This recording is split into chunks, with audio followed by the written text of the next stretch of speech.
காதுக்குள்ள முத்தம் கொடுத்தா எம்மம்மா கண்ணுக்குள்ள வெடி வெடிக்கும்.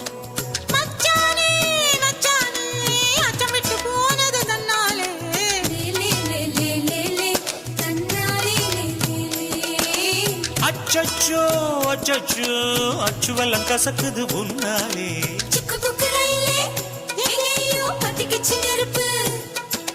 எக்கு தப்பு நடந்தா அம்மணி ரெண்டு பேரும் பொறுப்பு. இப்போது உலகத்தை மறந்தது உள்ளா. இதுதான் பெண் பூவே உயிர் வரை பாய்கிற வெள்ளம். கொழுக்குண்டு தேடி வந்த கோபாலா, அத கூட கொள்ள வச்சிருக்கேன் கோபாலா. மொசக்குட்டி தேடி வந்த கோபாலா, அத மூடி போட்டு வச்சிருக்கேன் கோபாலா. கோபால கோபால மலையேறு கோபாலா.